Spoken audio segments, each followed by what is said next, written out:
Well, say hey, this is the good Dr. Glenn Livingston, and I'm here with my partner and my friend Yoav Ezer. How are you doing today, Yoav? Perfectly well. Thank you, Glenn.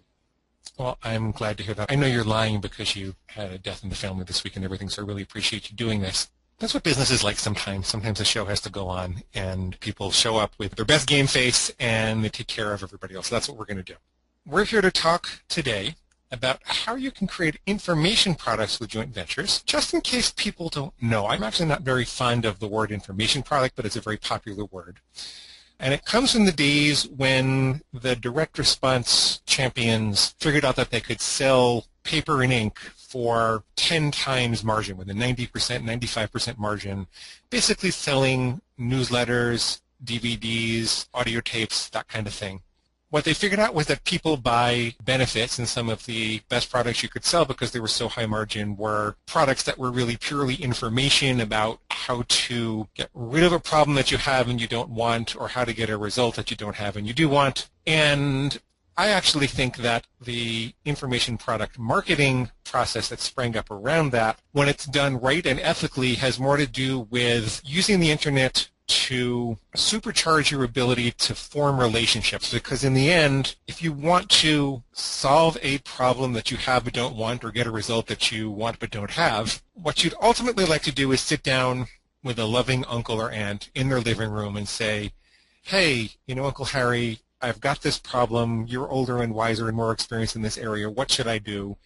And like, and trust Uncle Harry. And Uncle Harry sits down and he says, well, I'm going to tell you how it is, and this is what you need to know, and this is what you need to ask, and this is how you're going to solve it. And that's what people want. And information marketing, especially on the internet, with leveraging the internet's ability to do what Uncle Harry would have done with you without your presence. Do it 24/7 on autopilot. And what does that have to do with joint ventures? Well, what it has to do with joint ventures is when you get someone who wants to work with you, ideally, you don't want to just say, well, mail this thing to my list and let's hope that it works. Right? I've done million-dollar projects, and I've been in boardrooms with corporate presidents and kind of traveled the world and been with all these MBAs. And I've heard a lot of marketing speak, but the best thing I ever heard or figured out was that marketing is essentially the process of asking people what they want and then giving it to them. And sometimes you break them up into groups, and you come up with images that represent what they want, and come up with slogans and songs and all that kind of stuff. But ultimately, if you ask people what they want and you give it to them, if I go to my Uncle Harry and I say, Uncle Harry, I've got this problem, and he says, well, tell me about it, and he listens very carefully, and then he responds specifically to what I ask, I'm most likely to act on that advice. What we're going to talk about today is a simple 4-question survey you can use with your partners to make sure that, well, nothing is ever 100% guaranteed to sell, but to make sure that you're really in tune with what your joint venture partners list really wants. You can actually create the product from scratch with joint ventures. You could also use this to tailor the way that you position your existing product or service to your joint venture partners list, because every list is going to be a little bit different. You're going to figure out what their specific pain points are. You're going to figure out the language they use to talk about those pain points. You're going to see how you can actually create a product very specifically for a partner's list, so you can give these people on the list what they want. You're going to see how these simple surveys will help you to write sales copy for the product. You're going to see how this is going to help you expand beyond your initial audience and how to find partners to create products with. So we've got a lot to cover today, and this is actually one of my specialties. I ran a marketing research firm for many years and consulted for, probably 30 to 50 of the Fortune 500 companies. So yes, I also use this kind of survey to enter my own markets. For those of you that don't know my whole story, I'm a psychologist by training, and I always want to do more than just work with patients as a small country doctor. I wanted to have a bigger impact on the world. I married a marketer, and I learned a lot of this stuff, and I got a little tired of the corporate jet set. There was a time when I had to fly to Tokyo and back for a 1-hour meeting, and then I got bronchitis for 3 months after that, and I said, you know what? I don't care how much money they're going to throw at me. It's just not worth it to live like that. And there were other things that happened along the way, including making a big mistake, losing a lot of money because I didn't do my research. But basically, by the time I was 38, 39 years old, I was ready to remake myself, and I've decided to take all this information that I knew, all of the research methods that I know, and develop my own publishing business. And I actually entered 17 different markets profitably, and I attribute that to not just the basics of asking people what they want and giving it to them, but some special ways that I have of processing surveys and looking at how the questions relate to one another. We'll talk a little bit more about how that works later on, and looking for the most responsive people in the survey, and a number of things that I attribute to that method that really reduces the risk and makes it infinitely more likely that not only will you develop a product and sales copy that matches what the audience wants, but matches what the most responsive people in that audience want. So that's kind of my background about doing that. I've been teaching this for many years. I've had thousands of students going into hundreds of different markets: Excel training, body language, memory, internet marketing, coaching, Sudoku. No, that was mine.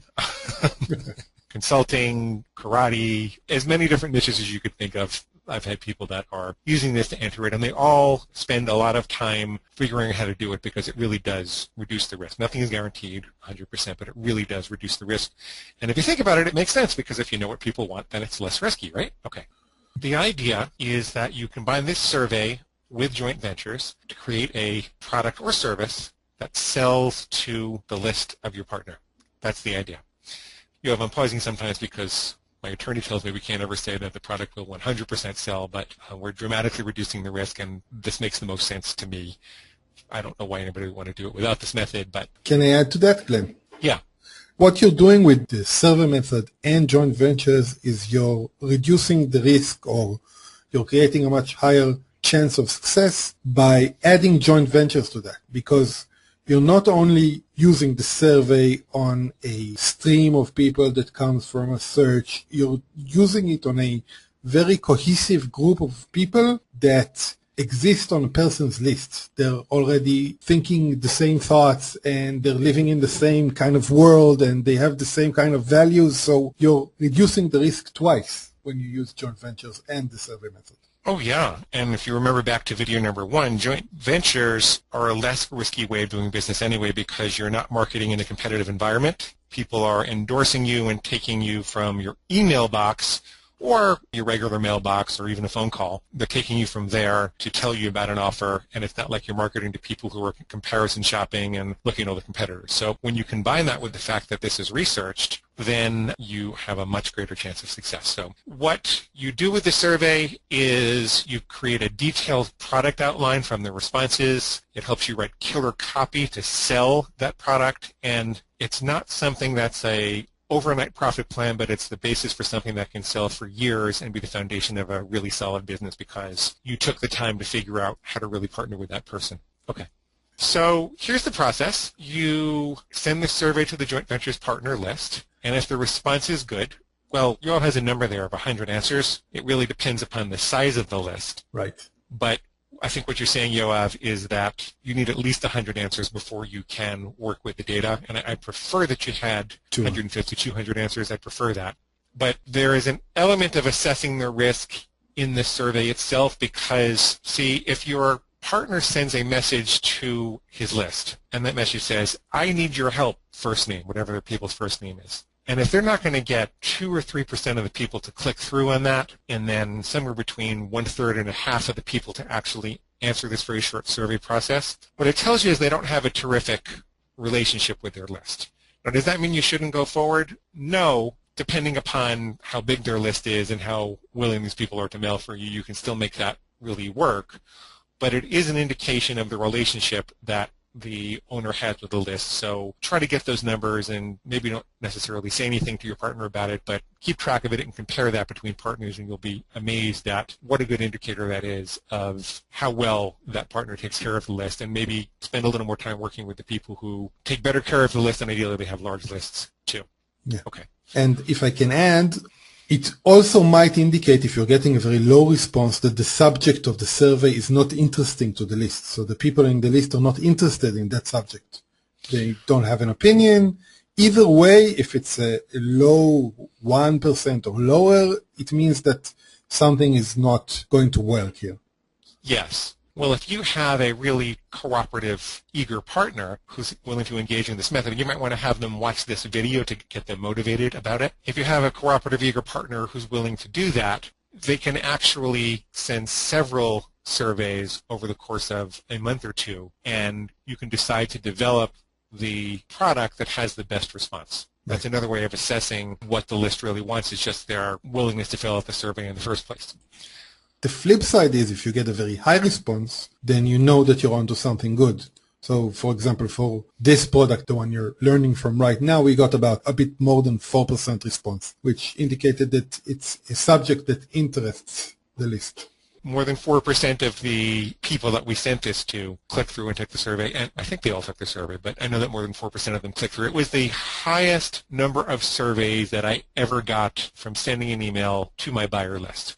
The highest number of surveys we ever got, and so that's why Yoav and I jumped on developing the product. And if you think about it, it makes sense because joint ventures are some of the highest converting business propositions that there are with the lowest barrier to entry where you can actually be up and running quickly. Once you have your response and you know that the list is good, then what you're going to do is analyze the data, and we're going to show you how to create a product based on that response. So then you're going to sell the product that you created based on the survey data to the list, and it's much more likely, very likely to sell because, again, you're giving the people exactly what they told you that they wanted.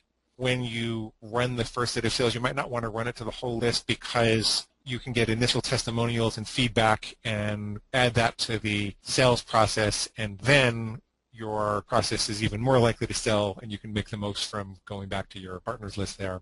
And then you can then look to expand beyond this partners list to other partners, advertising, etc. Now that you understand the strategy, let's talk about the tactics. And the first part of the tactics is the 4-question survey. And we're going to demonstrate with the assumption that our partner offers maybe golf DVDs or golf lessons to his list, maybe video golf lessons, that kind of thing. And we would like to figure out what type of additional product we could create to sell to his list of golf aficionados. And what you would do is substitute the questions about golf for something more appropriate for your partner's niche. So you start out with what's your most important question about golf? What's the biggest problem preventing you from fully reaching your goal in golf or your goals in golf? How hard has it been for you to find the information on the internet to reach your biggest goals in golf? And you want to just break that down to 3 choices, very hard, hard, or not at all. And is there anything else you'd really like to know about golf? Those are the 4 questions, and they're kind of magic questions because they help you zero in on what's most important to the prospect, what level of frustration they're experiencing in trying to accomplish this goal, and they'll give you ideas for how else you can serve them that the market is not meeting, right? Because if they're having a really hard time finding information and they engage with the survey, they give you a lot of information about their most important questions. So there's a difference between someone saying, well, when do you use a 4-iron or a 5-iron? Or I need to figure out when to use a 4-iron or a 5-iron because I've been trying to get to this score for so many years and I always seem to miss the pot and I wind up 3 putts over par. They just go on and on and on. That's a more responsive prospect, and if they go on and on and on like that and they tell you that it's really hard to find information to help them, that's someone who's very engaged, who really wants to solve this problem, and is not being served by the market with a viable solution.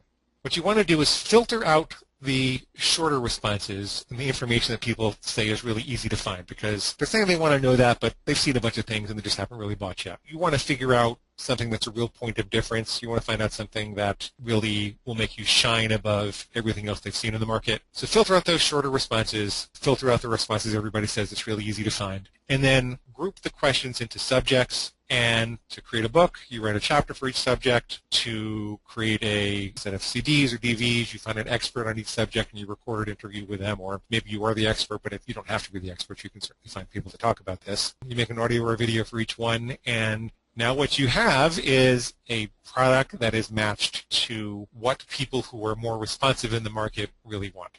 That's the essentials of how you do it. You can do it in a lot more detailed way if you really want to, but basically ask them those 4 questions.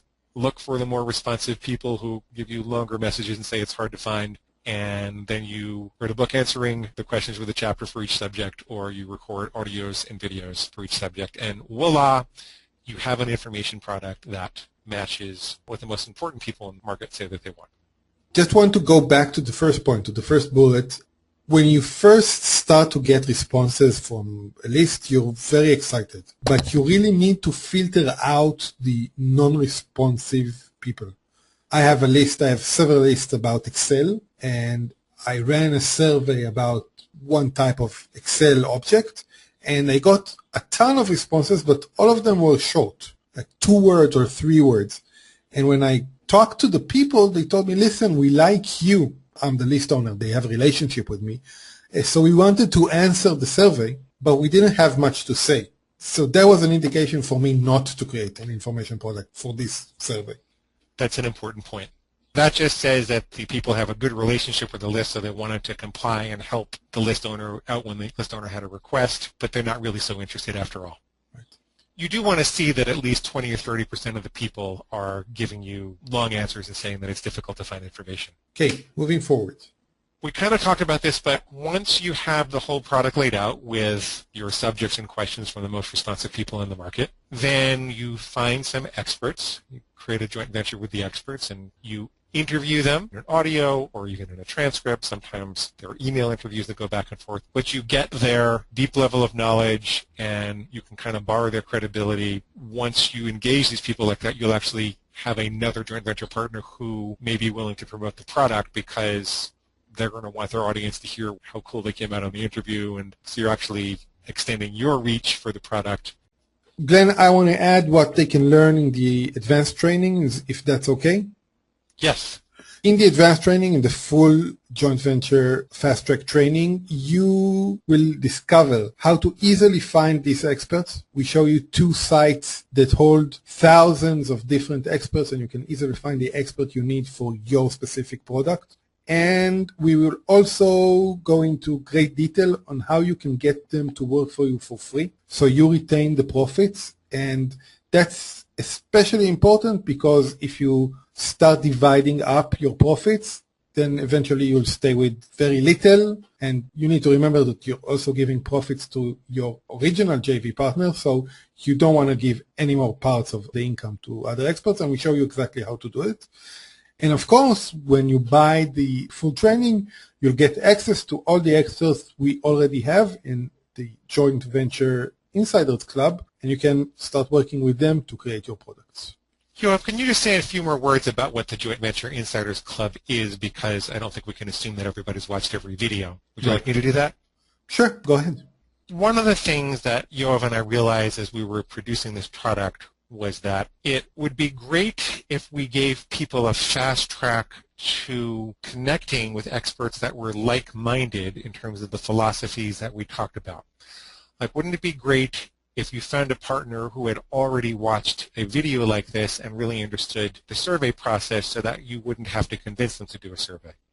Wouldn't it be great if you knew from the get-go that when you were trying to approach these people that they were joint venture minded, that they were looking for long-term, stable, lucrative partnerships, that they really wanted to protect their list and yours, and they were just easier to connect with and easier to work with because they had the joint venture training that we actually provided. So it's different than just approaching strangers necessarily. You actually get to work with people that are like-minded, eager to develop joint ventures, and want to work in the way that really produces long-term, profitable, solid businesses. So that's what the Joint Venture Insiders Club is, and during this launch period, you have the ability to get lifetime access to that for free when you buy the more comprehensive training, which is also available at a ridiculously affordable price. So we talk about that in a couple of minutes. Okay. Now you know how to create your product. You know how to get the outline, how to get the experts to interview, how to produce the product or the book, but you still need to sell it. And the survey is an excellent source of material for your sales copy. Glenn, do you want to take it away? Just to kind of bring this full circle, when you ask people what they want and give it to them, you want to do that in their language. And so let's say you repeatedly saw in the survey that people said what they want to learn about golf is, I just want to know how to get the putt in the effing hole. Excuse my language, which I omitted, but I just want to know how to get the putt in the effing hole. If you can repeat back to them in the sales copy, you'll finally be able to get the putt in the effing hole, then how likely do you think it is that they're going to resonate with that? Right? Very likely. That's where you get the information for your sales copy. You actually don't have to sit and stare at a blank page. You kind of organize everything that the people told you in the survey. You change it into benefit language. What that means is customer says, how do I get the putt in the effing hole? And you say, see how to get the putt in the effing hole. The first one is consumer question. The second one is benefit language. And Yoav has something that he invented called the quadruple rewrite technique, which says that by the fourth time, Yoav, you might want to articulate this better than I can, but by the fourth time you've rewritten each bullet, you're going to come up with one that's really stellar. Is that what you were going to say? Sure. So you probably noticed that I have a bit of an accent and that English is not my first language. Because of that, I had a very hard time writing sales copy until I started using this technique. And this technique is very simple. You take the repetitive, hyper-responsive question, how do I get the putt in the effing hole? And you take a list of bullet templates. Bullet templates are proven ways to write sales bullets. And you can find, if you just search Google for bullet templates, a list of bullet templates, you'll find several of those. And then you rewrite that question 4 times with different templates. So the first one would be something like how to get the putt in the effing hole. That's a how-to template. And the second one would be the simple and easy way to get the putt in the effing hole. And when you write 4 of those, the fourth usually, even if you're not a writer at all and English is not your first language, by the time you reach the fourth, your imagination would have created something very compelling. And this worked for me. Glenn, would you say it worked well? I think it works exceptionally well. I think that it works for people who speak English as well, Yoav. And by the way, I'm really happy now that I have on tape you saying get the putt in the effing hole 4 times in your Hebrew accent. But I think it works exceptionally well for people who don't have the native language problem because there's something almost magical about trying to convey a benefit 4 or 5 times to a prospect. Something almost magical about it. You start to hear where the redundancy is, you hear where the more powerful words are, you make it a little more concise. I think that's enough said about that. It's a really cool technique. Discover 7 ways to get the ball in the effing hole. The Yoav Ezer technique for getting the ball in the effing hole. Just keep going like that until you find the best one. Right. The point is that your sales copy really shines because it echoes the conversation in your customer's mind. It echoes the conversation in the most responsive customer's mind, and it addresses topics that are really, really interesting to them. Right. And when you have all those bullets laid out, so you took the questions and you converted them into sales messages, into sales bullets, then you have your raw material. And then you take the best bullets and use them as subheads for the subjects. And your very best bullet you turn into the headline for the entire sales page. And again, like Glenn said, your copy will shine because first and foremost, you echo the conversation in your customer's mind. You answer their question, their most pressing, burning questions, and you address the topics that are interesting to them. So not only are you talking in their language, but you're very, very comprehensive in your solution. Yes. Yeah, man. There's a bunch of stuff you need to add, and we won't go into detail here. You can find all these things spread across the internet. You need an introduction. You need proof, like testimonials or case studies. There's other types of proof. By the way, when you interview experts, you can borrow their credibility and experience as proof. You don't necessarily have to have it yourself. Right. And you need to add the terms of the sale and the bonuses you're going to give with the product and the price. And to end it all with a call to action, so your customer knows that he needs to buy, and you have a sales copy. Now, this will take a bit of time, and you need a little more experience and a little more guidance in how to write the sales copy if you're very new to sales copy. In the advanced training, we're going to show you how you can get all the resources you need to write sales copy for less than $3. So we did the research and we found a place that can actually show you everything you need for less than $3. You can buy a very expensive copywriting training course for thousands of dollars, and you can mentor with a copywriter for tens of thousands of dollars. But to write a basic sales copy, you need that resource that costs less than $3 and the survey method we described up until now. And if you really feel that by the end of this process your sales copy isn't good enough, then you can take what you've done, the headlines, the subheads, the bullets, and all the other elements of the sales copy, and hire an ace copywriter, someone who's very adept at producing sales copy, Just let them do the final draft of the copy. Let them shine your copy. And this will cost a fraction than what copywriters charge because you've done 98% of the work. They just need to put the icing on the cake. Very good.